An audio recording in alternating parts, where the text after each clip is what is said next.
How does a man stop arguing about boundaries and end up triggering alarms at 2 in the morning? Why would someone move out silently after being violated 36 times and let the system speak for him instead? This is what happened when I stopped explaining and started documenting. Before we continue, we ask you to hit the hype button, subscribe, and like the video to help the channel grow. Tell us which city you are from in the comments. We would like to get to know our audience better. My name is Nate Brantor. I am 46 years old. I study insects for a living, specifically the patterns of invasion, colonization, and territorial behavior in various species. I never thought I would apply my professional expertise to my own family. The first time I noticed something wrong, it was a Tuesday in March.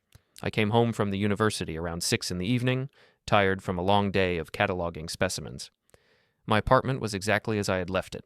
Almost. The kitchen chair was pulled out about 3 inches from where I always pushed it in. A small detail most people would not notice. I noticed. I am a man who lives by patterns. Everything in my apartment has a place. The remote control sits parallel to the edge of the coffee table. The books on my shelf are arranged by subject, then by author's last name. My shoes are lined up by the door in order of frequency of use. These are not obsessive behaviors. They are systems. And systems tell you when something has changed. The window in my living room was cracked open about an inch. I never leave windows open when I am not home. Never. I stood in the middle of my living room for a full minute, just looking, just processing. There was a scent in the air, something floral, something that did not belong to me. My apartment smelled like someone else's perfume. I did not call anyone. I did not panic. I simply walked to my desk, opened my calendar application on my phone, and typed, March 14th, possible entry, chair displaced, window, scent. Looking back, I understand now that this was the moment everything began. Not the first violation, that had already happened, but the first moment I chose observation over confrontation. The first time I decided to watch instead of react. The second entry happened 4 days later. This time, the evidence was more obvious. Someone had used my coffee maker. The carafe was still warm when I touched it, and there was a ring of dried coffee on the counter that I had not made. My half and half in the refrigerator was lower than I remembered. I checked the calendar on my phone. March 18th, I added, entry confirmed. Coffee made, supplies used. By the 5th entry, I knew exactly who was doing it. My daughter-in-law, Clara Whitmore, 29 years old, married to my son Evan for 3 years. I had given her a spare key 8 months ago, when she and Evan were between apartments and needed somewhere to store a few boxes. The boxes had been gone for 7 months. The key, apparently, had stayed. I found her in my apartment on a Saturday afternoon when I came home early from the lab. She was sitting on my couch, scrolling through her phone, a cup of my tea in her hand. She looked up at me without a trace of embarrassment. Oh, hey, Nate, she said, like I had just walked into her living room.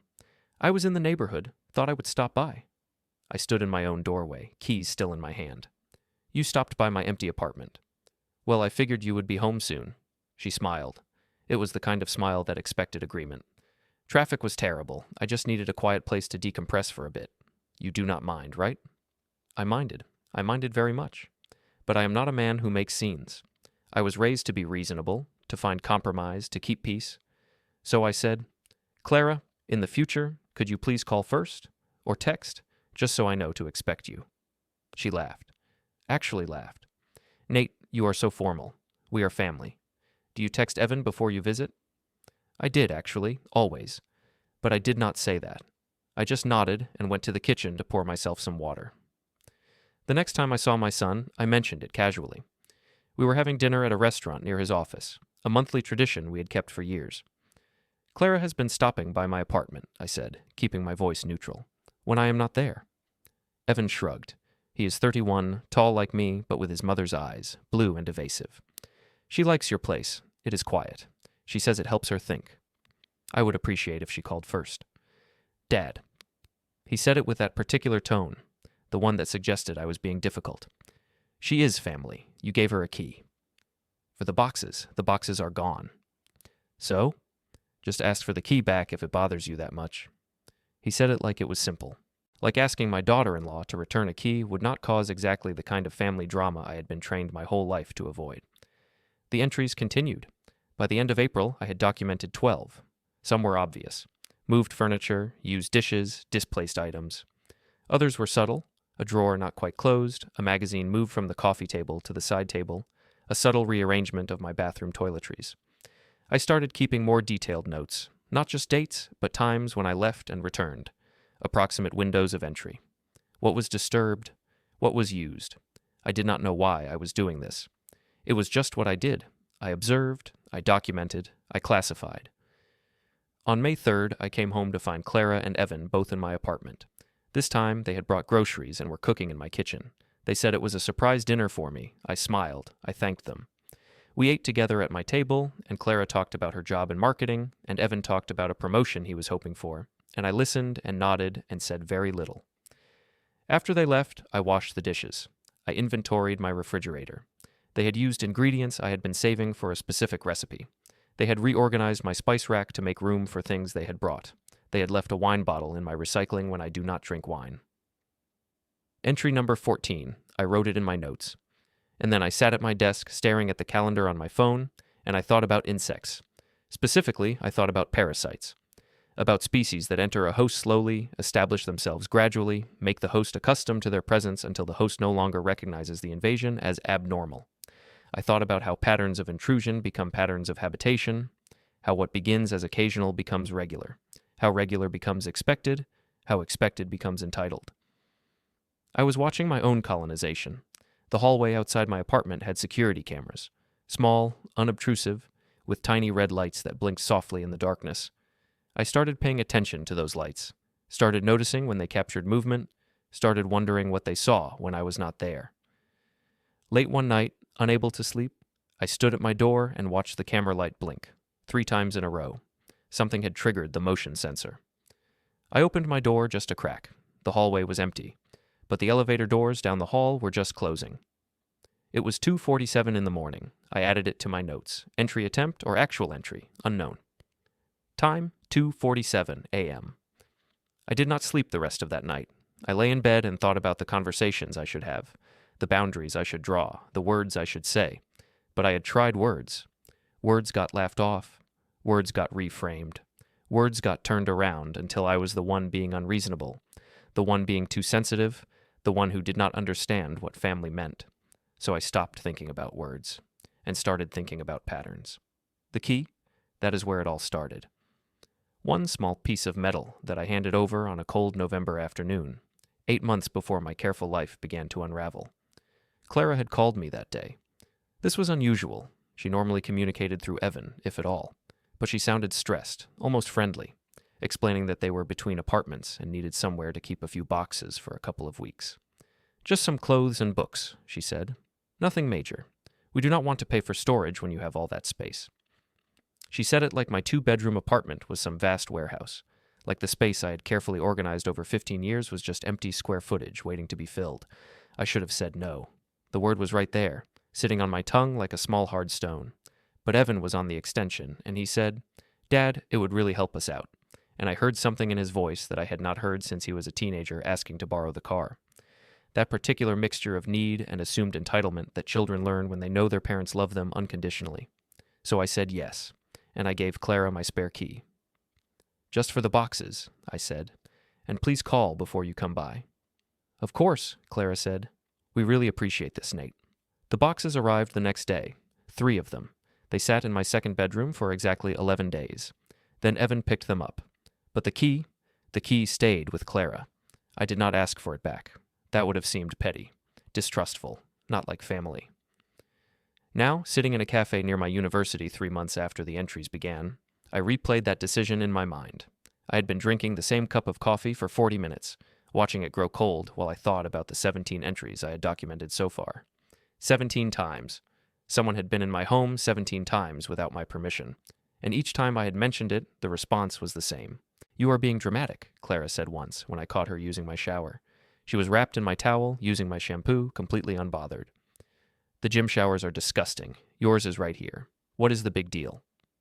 The big deal was consent. The big deal was asking. The big deal was that my home was not a public facility, but I did not say that. I just nodded and waited for her to leave. At a family dinner the following week, I tried a different approach. I spoke to Evan privately, in the kitchen, while Clara was in the living room with her phone. "I am not comfortable with Clara having unrestricted access to my apartment," I said quietly.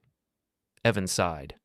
"Dad, she is just comfortable with you. Is that not a good thing?" "It would be a good thing if she asked permission?" You want my wife to ask permission to visit her father-in-law. That is weird. I want her to ask permission to enter my home when I am not there, Evan shrugged. But you gave her a key. For the boxes. The boxes are gone. So is the purpose. Just ask for the key back. That would cause drama. So would keep complaining about it. He patted my shoulder like I was the one being unreasonable. Just relax, Dad. She is not doing anything wrong. But she was. That was the thing Evan could not, or would not, see. What Clara was doing was small, incremental, almost invisible. Each individual entry seemed harmless. Coffee made, shower used, space occupied temporarily. But the pattern was clear. She was treating my home as an extension of hers. She was training everyone, including me, to accept that she belonged there. I recognized this pattern. I had written papers about it. The next week, I had a conversation with Marion Holt, the building manager. Marion was 54, efficient, perpetually busy, and completely uninterested in what she called domestic issues. So your daughter-in-law has a key, she summarized, not looking up from her computer, and she uses it. Without my permission? Did you give her the key? Yes, but then she has permission. That is what a key means. I tried again. I am concerned about the building's entry logs. I would like to know the exact times when my apartment has been accessed. Marion finally looked at me.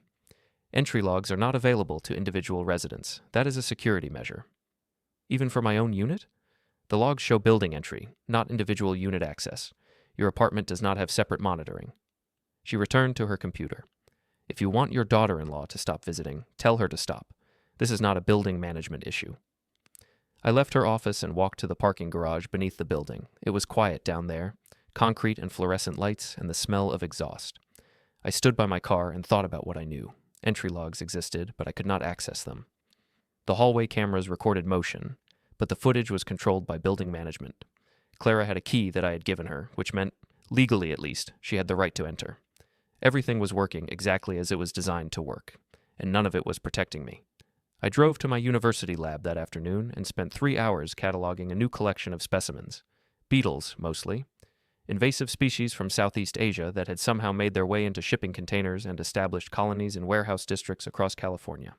I labeled each specimen carefully: date of collection, location, species identification, observable behaviors.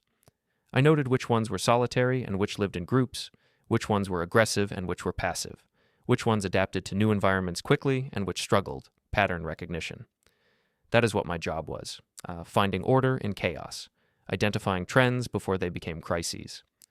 I thought about Clara, about her casual jokes, about the way she had once mentioned, offhandedly at a dinner party, that she practically lived at Nate's place half the time. Everyone had laughed. I had smiled tightly and said nothing. Last week, Clara had made a comment that stayed with me. We were at Evan's apartment, and Clara was complaining about their building's security system. Ours is so complicated, she said. 4-digit code, plus a key card, plus the door key. Yours is so much simpler, Nate. Just the key, right? I also have an alarm, I said. Clara smiled. Oh, I know. Evan told me the code ages ago, in case of emergencies. She knew my alarm code. She had known it for months, possibly since I had given her the key. I looked at Evan. He would not meet my eyes. That night, I changed my alarm code. I did not tell anyone. I documented the change in my notes with the date and time. Entry 18 happened 2 days later. Clara had apparently tried the old code. The alarm had beeped, not triggered, just beeped, and she had simply left. She mentioned it to Evan, who mentioned it to me. Did you change your code? Evan asked. Yes. Why? For security reasons. But Clara knew the old one. Exactly. There was a long pause. Then Evan said, You know, Dad, if you have a problem with Clara, you should just talk to her directly. I have talked to her, multiple times. Then maybe you need to listen too. She is just trying to feel like part of the family. I did not respond to that. There was nothing to say that would not start an argument, and I was tired of arguments that went nowhere. 20 entries, 21, 22. I kept counting. I kept documenting. I did not know what I was building toward. I just knew that patterns eventually reveal themselves. That data, accumulated over time, tells a story more reliable than any single incident. I was watching, I was waiting, I was learning. Entry 24 was the one that changed everything. I came home from the university early on a Thursday afternoon. There had been a water main break near campus, and all the buildings were being evacuated. Most people went home. I almost did not. I considered going to the library or a coffee shop, anywhere but my apartment, but I was tired, and my notes were at home, and I had work to do. I unlocked my door and stepped inside. The apartment was quiet. Still. For a moment, I thought I was alone. Then I noticed the light in my study. I walked down the hallway slowly, silently, the way I had learned to move when observing insects in their natural habitats. Do not disturb, do not alert, just watch. The door to my study was open about 6 inches. Through the gap, I could see Clara. She was sitting at my desk, going through the drawers. Not casually, methodically. She had my filing cabinet open and was leafing through folders. Bank statements, tax documents, personal correspondence, things I kept locked.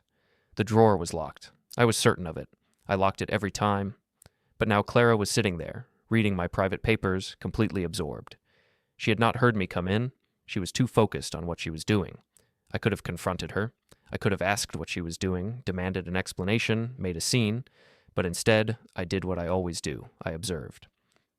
For about 30 seconds, I watched her rifle through my files. I noted which folders she examined. I watched her take photos of certain documents with her phone. I saw her expression, not nervous, not guilty, focused, like she was completing a task. Then I stepped back, quietly returned to my front door, opened it loudly, and called out, "Hello?" By the time I reached the study, Clara was standing in the living room, smoothing her hair with her phone in her pocket. "Nate, you scared me. I thought you were at work until 6. Water main break. Building closed early. Oh no, is everything okay?" "Fine." I looked at her carefully. Her face was perfectly composed, not a trace of concern. "What are you doing here?"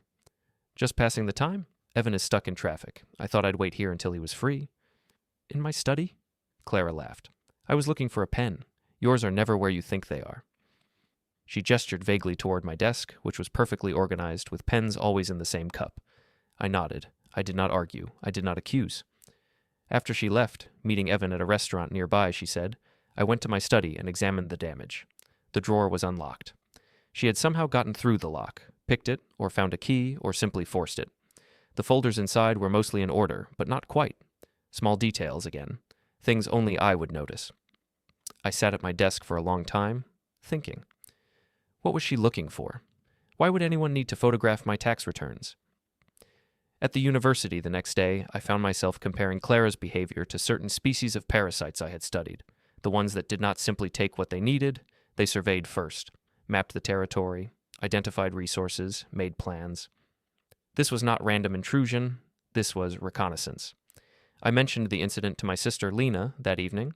Lena is 42, a school administrator, and the only person in my life who has ever told me directly when I'm being foolish. Going through your files, she repeated.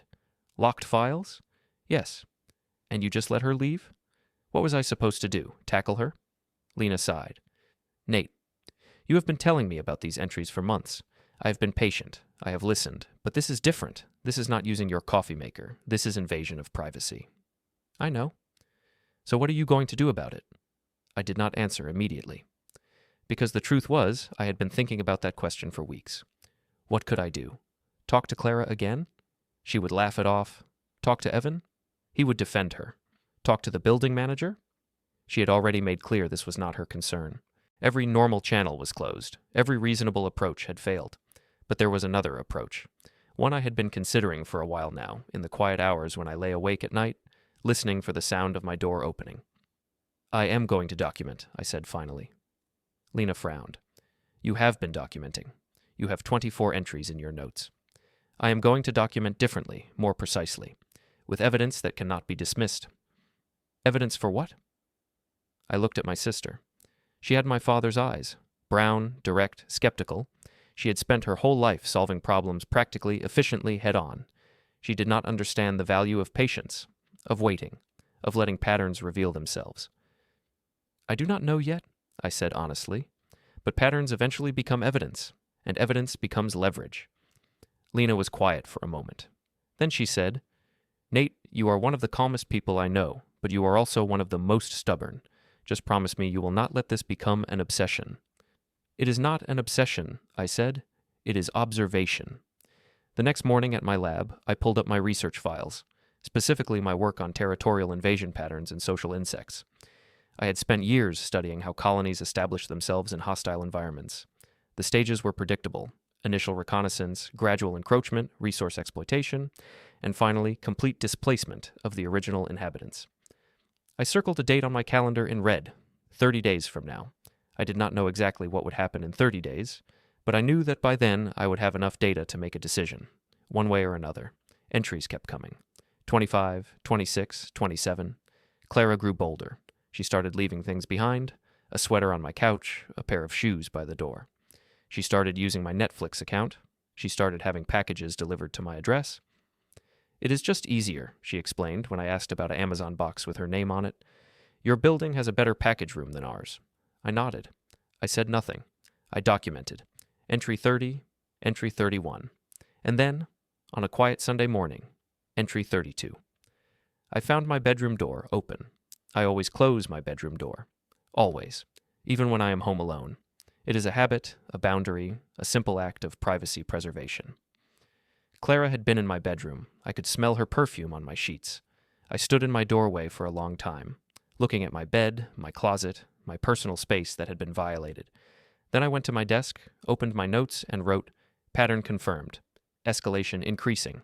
Normal channels exhausted. Time to shift strategies." I looked at the calendar. The date I had circled was approaching. I picked up my phone and searched for something I had been avoiding for months: security consultation services. The office was in a small professional building near downtown, the kind of place that housed accountants and insurance brokers and other businesses that thrived on paperwork and procedure. The sign on the door said, "Hale Security Consulting," in simple black letters. Victor Hale was 61 years old, with gray hair, careful eyes, and the posture of someone who had spent decades in law enforcement or military service. He shook my hand firmly and gestured toward a chair across from his desk. "Mr. Brantor, what brings you in?" I had rehearsed this conversation in my head for days. How to explain my situation without sounding paranoid. How to present the facts without emotion. How to ask for help without admitting how helpless I felt. "I have a situation with unauthorized entry," I said. "My apartment." "Break-ins?" "Not exactly. Someone has a key. Someone I gave a key to for a temporary purpose who has continued to use it without permission." Victor nodded slowly. "Family member?" "Daughter-in-law." "Ah." He leaned back in his chair. "And you want to change the locks?" "I have considered that. But the entries are not just about the key. She also knows my alarm code. She has access to my personal documents. And when I have tried to address this through conversation, through my son, through building management, nothing has worked." Victor studied me for a moment. "You want documentation?" "Yes." "Evidence, something concrete?" "Yes." "For legal purposes or personal?" I thought about the question. "Both. Maybe. I am not sure yet." Victor stood and walked to a filing cabinet in the corner of his office. He pulled out a folder and returned to his desk. "Let me explain a few things. First, in most jurisdictions, a key given voluntarily is considered implied consent. If you want that consent revoked, you have to revoke it explicitly, in writing, delivered personally or by certified mail." "I understand." "Second, alarm codes are the same. If you shared the code, you gave access. If you want to revoke access, you change the code and document the change. Have you done that?" "Yes, 3 weeks ago." "Good." Third, building entry logs. Most residential buildings keep logs of keycard or fob access. Those logs are building property, not tenant property, but they can be subpoenaed in legal proceedings, and they can also be requested by property management in cases of harassment or stalking. I felt a small spark of something. Hope, maybe. Or validation. Harassment? Repeated unwanted entry into a private residence, even with a key, can meet the legal definition of harassment under certain circumstances. It depends on the frequency, the nature of the entries, and whether you have explicitly revoked consent. Victor opened the folder on his desk. "I am going to give you a checklist, things to document going forward, things to request from your building, things to put in writing. If you follow this checklist precisely, you will build a record that can support multiple legal options." "Legal options meaning what, exactly?" "Restraining order, civil harassment claim, in extreme cases, criminal trespass charges." Victor slid the checklist across the desk. "The key is consistency. Dates, times, what was disturbed, any communication you have about the entries. Do not argue with her. Do not confront. Just document. Let the pattern speak for itself." I looked at the checklist. It was specific, Methodical. Exactly the kind of systematic approach I understood. One more thing, Victor said. Your building, does it have any kind of security system upgrade coming? Maintenance windows? Any changes to access protocols? I do not know. Why? Because if they are changing systems, there is often a window where access logs are more detailed, or more accessible, worth looking into. I left Victor's office with a checklist in my bag and a strange feeling in my chest. Not relief, not yet, but something like clarity. For the first time since this had started, I had a roadmap, a structure, a way to transform observation into action. The next day, I went to see Marion Holt again. Building access logs, I said. I need to request them formally, in writing. Marion looked up from her computer with visible annoyance. I told you before. Those logs are not available to individual residents. I understand, but I am making a formal request anyway, and I am also requesting information about upcoming security system maintenance or upgrades. Marion hesitated. Why? Because I am documenting repeated unauthorized entries into my unit, and I am considering legal action. The words hung in the air between us. Marion's expression changed, subtle but noticeable. She was no longer looking at me like a nuisance. She was looking at me like a potential liability. I will need that request in writing, she said finally. Of course. I pulled an envelope from my bag, a formal letter I had drafted that morning, following Victor's template exactly. Delivery confirmation, please. Marion took the envelope. She did not open it, but she looked at me differently now. Is there anything else? Yes. I would like to know if there are any planned security system updates in the next 30 days. Marion checked her computer. Actually, yes. The building is upgrading the access control system next month. All residents will receive new key fobs. Old fobs will be deactivated. I nodded slowly. And during the transition period, is there any enhanced monitoring? Any additional logging? Marion frowned. I am not sure what you are asking. I am asking if the building's security coverage will change during the upgrade, if there will be any period where access is being tracked more carefully than usual. Marion hesitated again. Then she said, During the transition, yes. There is usually increased monitoring to ensure the new system is working properly. Why? Just curious. Thank you for the information. I left the management office and walked to the parking garage. I stood by my car and thought about timing. An upgrade period, enhanced monitoring, detailed logs. If Clara continued her pattern during that window, and I had every reason to believe she would, the building itself would document what I could not. Entry 33. Entry 34. I stopped counting days and started counting opportunities. At a hardware store near my apartment, I bought a small notebook, the old-fashioned kind, paper and pen, not digital. I started keeping parallel records, digital notes on my phone, handwritten notes in the physical book, redundancy, backup, the same principle I applied to my research data at the lab. If something happened to one record, the other would survive. Clara, meanwhile, grew more casual. She joked at a family dinner that she was at my place so often I should probably pay rent. Everyone laughed. I smiled and said nothing. Evan sent me a text a few days later. Dad, Clara mentioned you have been acting weird lately. Everything okay? I replied, Everything is fine, just busy with work. He did not follow up. Entry 35. Clara had apparently tried to use the streaming service I had canceled. She asked Evan to ask me why, and Evan sent another text. Did you cancel Netflix? Clara was in the middle of a series. I did not reply. The upgrade period was approaching. The new key fobs would be distributed in 10 days. The old system would be enhanced during the transition. I felt something building, not anger, that was too strong, too uncontrolled, something more like anticipation, the satisfaction of watching a hypothesis prove itself correct, watching data accumulate toward an inevitable conclusion. Entry 36 happened on a rainy evening, while I sat in a coffee shop near my building, waiting. I was not at home.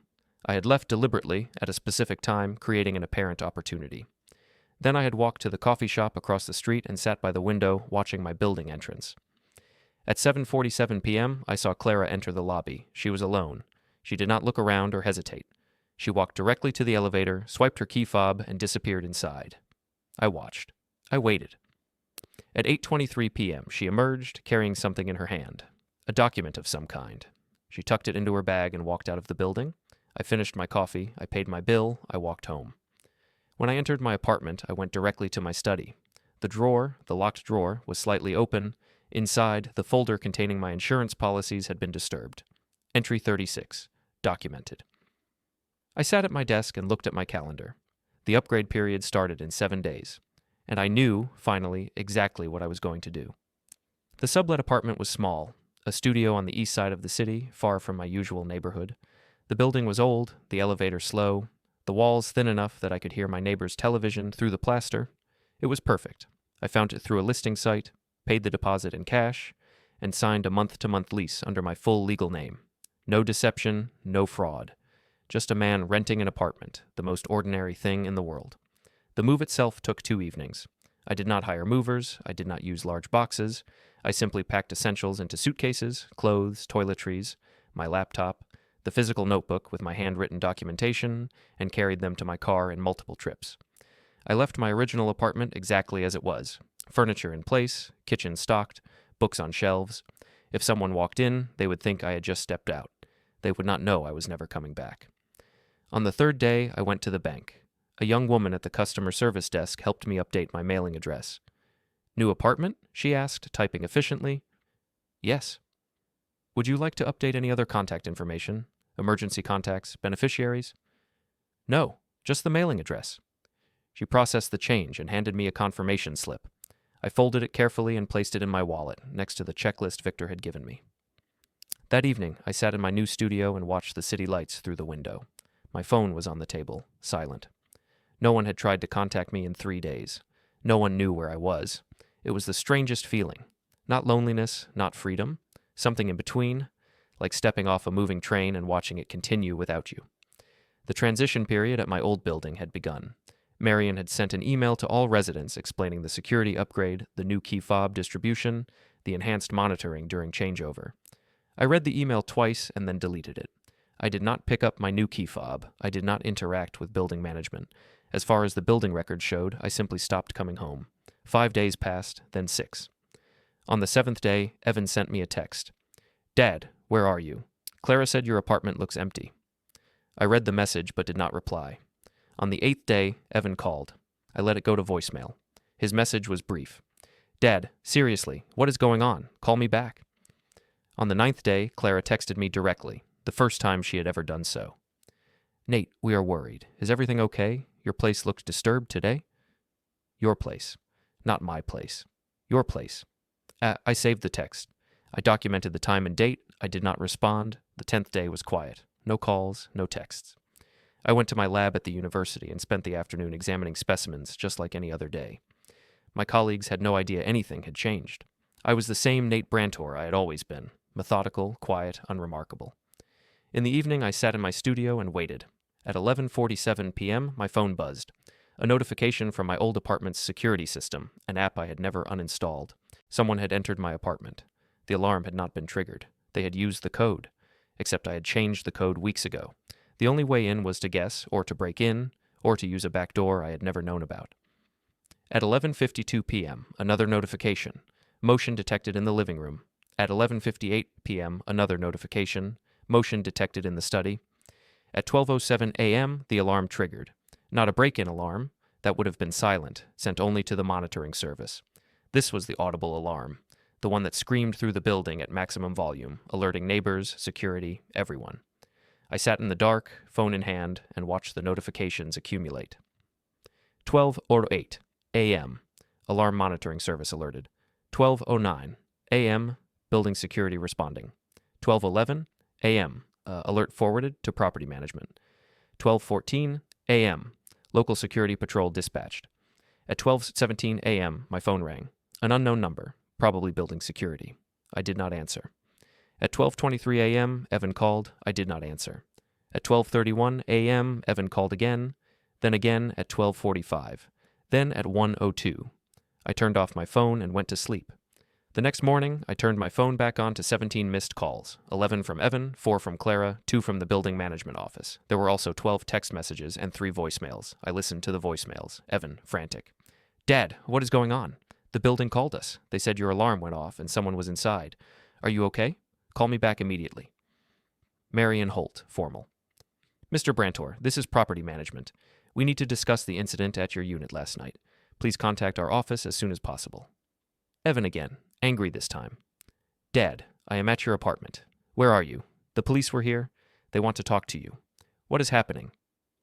I did not call back. I documented each message with timestamps and saved copies to my cloud storage. Then I went to work. At 2:14 p.m., while I was cataloging a new shipment of specimens, my phone buzzed with a text from an unknown number. I opened it. Marion Holt. "Mr. Brantor, your presence is required at the building security office today regarding the incident at your unit. Please confirm your availability." I typed a response. "Tomorrow, 10:00 a.m. Please have all relevant documentation and access logs ready for review." Marion replied almost immediately. "Confirmed." I finished my work at the lab. I drove back to my sublet. I sat in the dark and thought about tomorrow. Everything was going to change. Every pattern I had observed, every entry I had documented, every piece of evidence I had accumulated, it was all about to become real, visible, unavoidable. I felt calm, calmer than I had felt in months. The weight I had been carrying, the constant low-grade anxiety of waiting to be violated again, was gone. I had stepped out of the pattern. I had removed myself from the equation. And now, the equation was solving itself. The building security room was small, barely large enough for a desk, 2 monitors, and 3 chairs. The walls were concrete, painted institutional gray with no windows. A single door led to the hallway.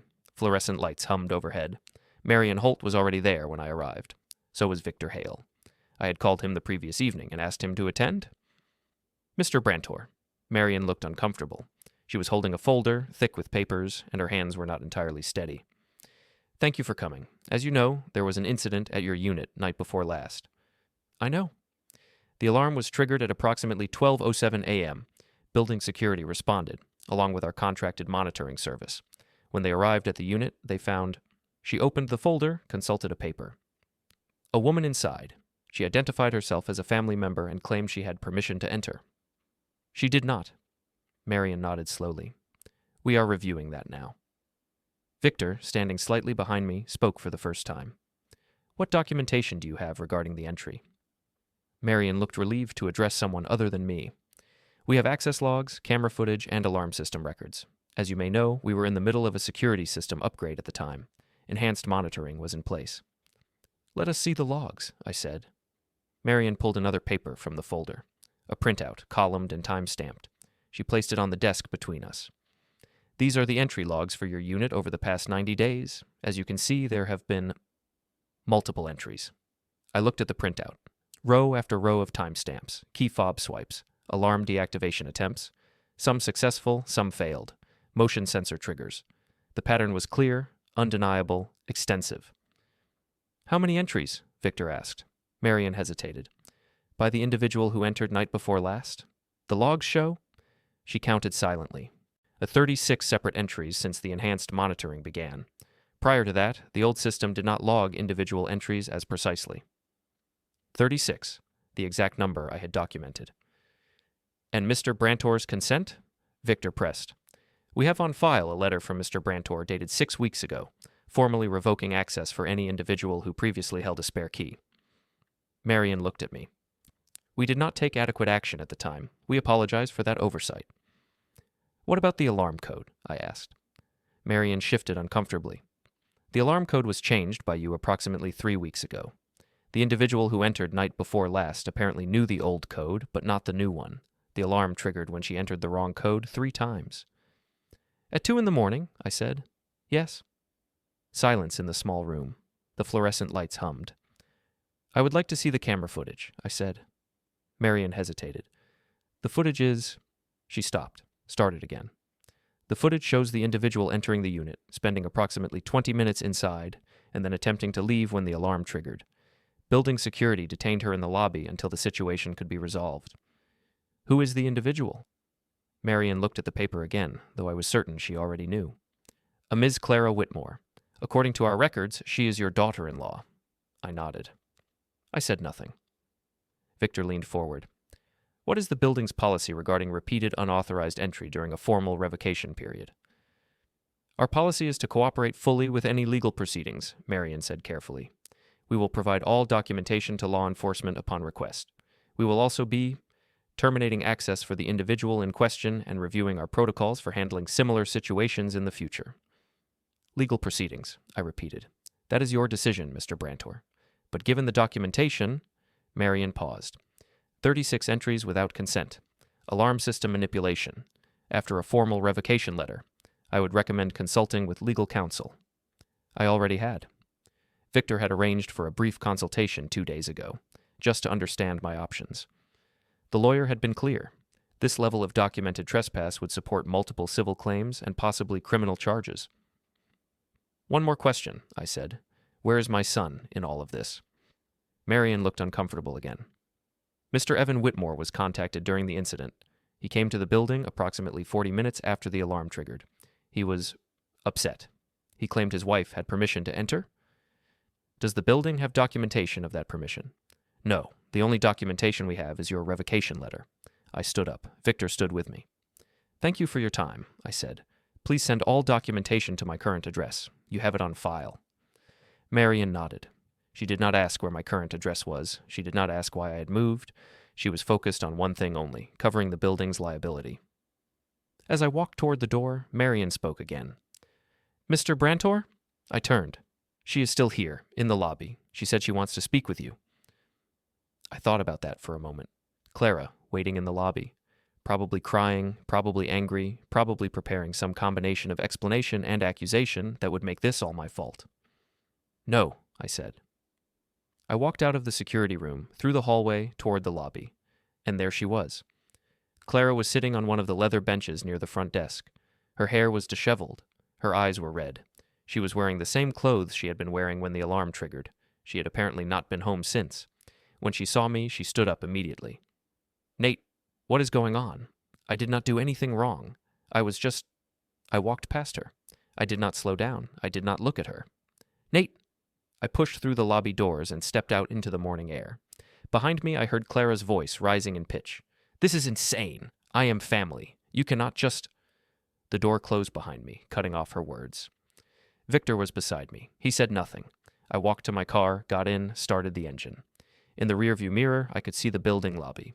Clara was still visible through the glass doors, gesturing wildly, talking to Marion or building security or whoever would listen.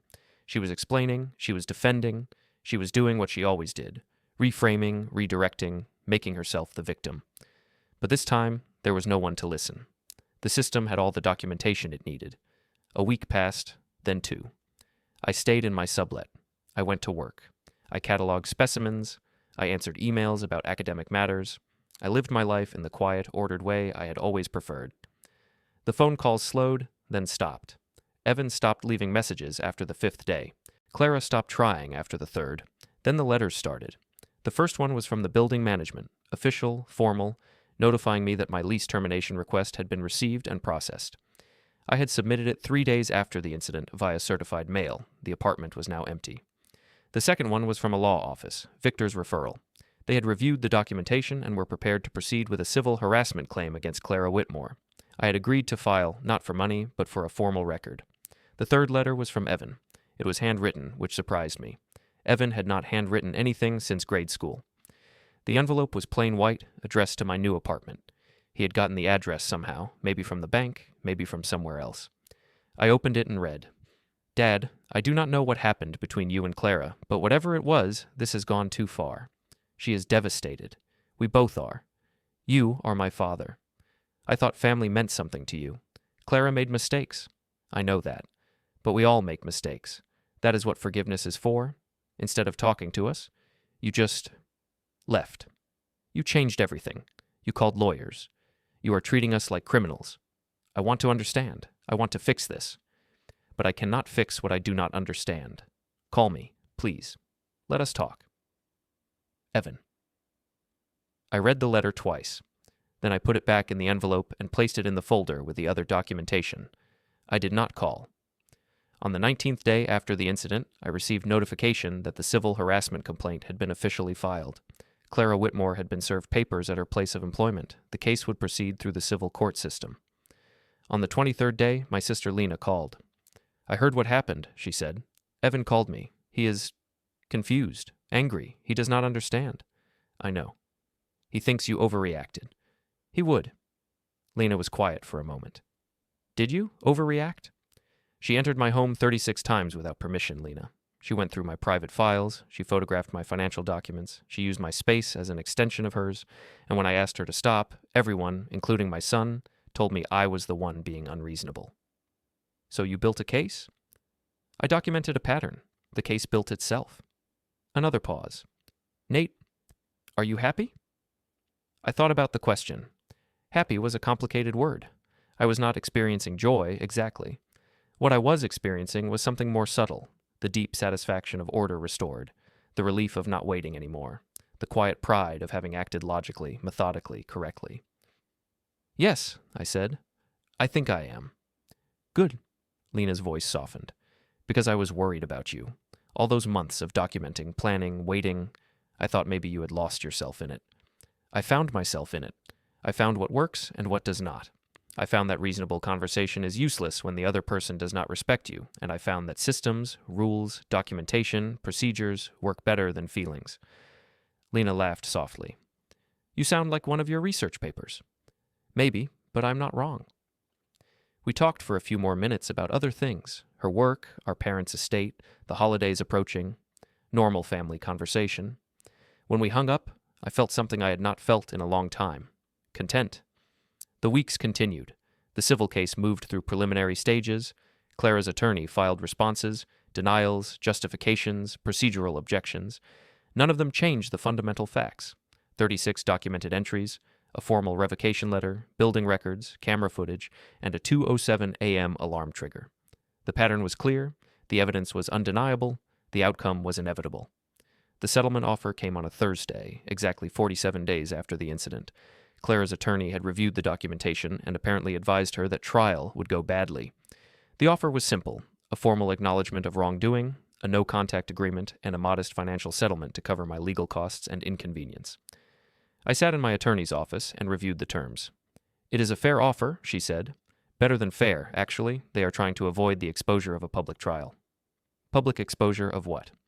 The pattern, the timestamps, the camera footage. All of it would be entered into the public record. Clara's employer would likely find out. Her social circle would find out. Everyone would know exactly what she did and how long she did it. I nodded slowly. What do you recommend? Professionally? Accept the settlement. It gives you everything you need. Acknowledgement, no contact, cost recovery. Legally, it is a win. And personally? My attorney paused. She had been professional throughout the process, careful not to inject emotion into the legal analysis. But now she looked at me with something like curiosity. Personally, I think you already won. The moment that alarm went off, you won. Everything since then has been formality. I thought about that. She was right. The alarm had been the climax, the moment when everything shifted. Clara caught in the act, documented by multiple systems, unable to explain or deny or reframe. I had watched it happen from my sublet apartment, phone in hand, tracking the notifications as they arrived. I had felt something then. Not anger, not triumph, something calmer. Validation, the confirmation that patterns do not lie. I will accept the settlement, I said, with one modification. What modification? I want a written acknowledgement that I repeatedly asked for the entries to stop through multiple channels and was ignored. I want it documented that this did not happen because I failed to communicate. It happened because my communication was dismissed. My attorney made a note. I can present that. They may counteroffer without it. If they counter without it, I decline and we go to trial. She looked at me for a long moment. Then she nodded. I will convey that to opposing counsel. 5 days later, the modified settlement was accepted. Clara signed the acknowledgement, the no-contact agreement, and the financial terms. Everything was finalized by the end of the month. I did not celebrate. Celebration felt wrong for something like this. But I did allow myself a quiet evening at the cafe near my old building. Not inside the building itself, just nearby. Close enough to see the familiar lobby, the security desk, the elevator bank. I thought about the past months, the entries, the documentation, the strategic planning, the exit, the alarm, 36 times. That was how many violations it took before the system finally noticed. Before consequences finally arrived, I had been patient, I had been methodical, I had followed the rules. And in the end, the rules had worked. Then 2 months after the settlement, I moved again. This time, it was not strategic. I simply found a better apartment, larger, quieter, in a building with excellent security protocols. I signed a year-long lease and began the process of rebuilding my ordinary life. The new building had key fobs that required both PIN codes and biometric verification. The hallways had cameras with full-time monitoring. The building manager was a retired police officer who took security concerns seriously. I unpacked my things slowly, books back on shelves, organized by subject and author, kitchen supplies in their proper places, the careful order I had always maintained, restored, and protected. One afternoon, while arranging my study, I found the folder with all my documentation. 36 entries, time-stamped and detailed, screenshots of text messages, copies of the revocation letter, the settlement agreement, everything that had happened preserved in paper form. I thought about throwing it away. The case was closed. Clara was legally bound to stay away. The pattern had been broken, punished, resolved. But I did not throw it away. I filed it carefully in my new locked drawer and moved on to the next task. Some patterns are worth remembering. Some lessons are worth keeping documented. At the university, my research continued. I was working on a new paper about territorial behavior in invasive species, the same themes I had always studied, but with a new perspective now. I found myself writing sections on the importance of early intervention, on the danger of allowing small encroachments to become normalized, on the way patterns of invasion subtly reshape the invaded environment. My colleagues noticed the change in my writing. One of them, over lunch, asked if something had happened to inspire this new direction. Personal experience, I said. He nodded and did not ask for details. Evan eventually contacted me again. 6 months after the settlement, he sent an email, formal, careful, clearly written with input from someone else. He said he was sorry for what had happened, but still did not understand. He asked if we could meet, just the two of us, to talk. I read the email several times. I thought about my son, his conflict avoidance, his willingness to enable Clara rather than confront her, his inability to see the pattern even when it was documented in front of him. I wrote back a short response. I said I would consider meeting, but only after he acknowledged, in writing, that his wife had violated my boundaries repeatedly, and that his response was to dismiss my concerns rather than address them. He did not reply. I was not surprised. Evan had always chosen comfort over honesty. That was his pattern, consistent and predictable. But patterns can change. People can learn. Maybe someday he would understand what I understood now, that boundaries matter only when they are enforced, that respect is procedural rather than emotional, and that calm men are ignored until systems intervene on their behalf. A year after the alarm, I returned to my old building one final time, not to live there, just to visit, to see the place where everything had happened from the perspective of someone who had moved beyond it. The lobby looked the same, leather benches, front desk, elevator bank. The security cameras still blinked their small red lights. The building manager's office door was closed.